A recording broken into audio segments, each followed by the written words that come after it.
Hi, in this tutorial we are going to solve a question related to proton and carbon-13 NMR spectrum. The question asks us how many sets of peaks are expected for the following compound in hydrogen and carbon-13 NMR spectra. Let's start solving the question.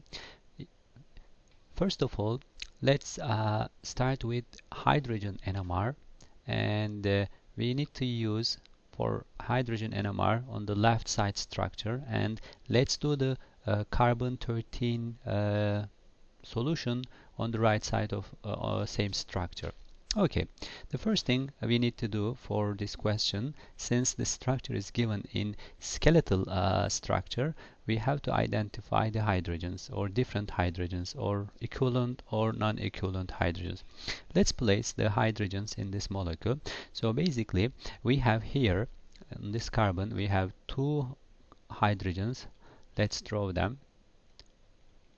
And in this carbon we have two hydrogens attached, and the same goes for this carbon.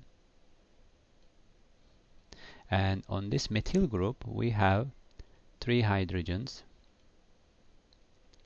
and on this carbon we have one hydrogen. So basically this is an alkene functional group. Here we don't have any vinyl type hydrogen, but we have one vinyl type hydrogen here. So this part is a ketone functionality. We don't have any hydrogen attached to this carbon.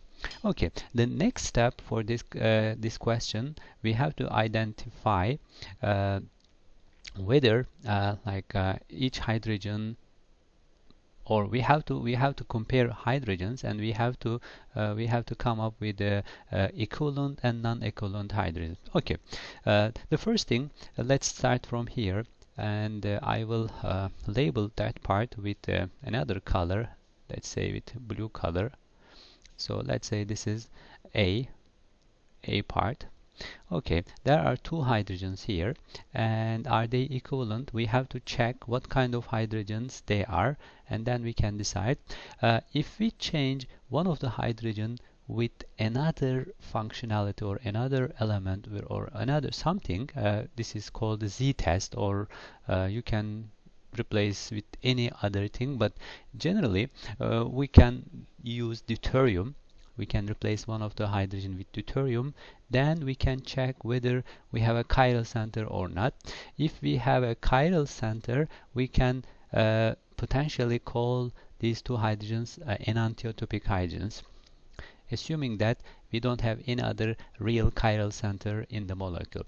If we look at here two hydrogens, and if we replace one of them, I will just test with deuterium. Let's say that if this were deuterium instead of hydrogen, is this center a chiral center, or will this center be a chiral center? Yes, it's going to be deuterium, hydrogen, here this carbon and that carbon. We will have four different groups around this chiral, so this is basically a prochirality center. So these two hydrogens, and if you check the rest of the molecule, since we don't have a real chiral center, we call these two hydrogens are enantiotopic hydrogens, and enantiotopic hydrogens, they give rise to one signal in NMR spectrum. So basically we will have just one type of hydrogen, and we will have one peak. We expect one peak. Okay, let's move to second one. And in the second case, the same. We have two hydrogens. If we change one of the hydrogen with something else, this carbon is going to be a chiral center, so it's a prochiral center. So it's going to be a second type of carbon. These two hydrogens, they are enantiotopic hydrogens, and we expect that a different peak will appear for these two hydrogens if we compare to A. Okay, let's go for C. Let's label this center as C, and this is also a prochiral center. The hydrogens are enantiotopic hydrogens, so they will also give rise to a different peak in NMR spectrum. And here we have 3 hydrogens, so they are all equivalent, chemically equivalent hydrogens. We can say this is going to be a different, or these hydrogens, they will appear in a different place in a hydrogen NMR spectrum.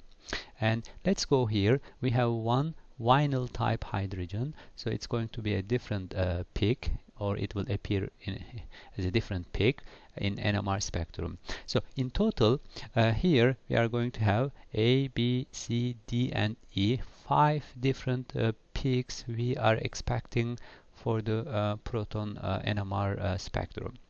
Let's move to the second part of question. This second part of question is related with carbon-13 NMR. How many different peaks, how many sets of peaks we expect for this molecule in carbon-13 NMR? Let's again label different carbons in this molecule. So I'm going to use a different color. Let's use green color.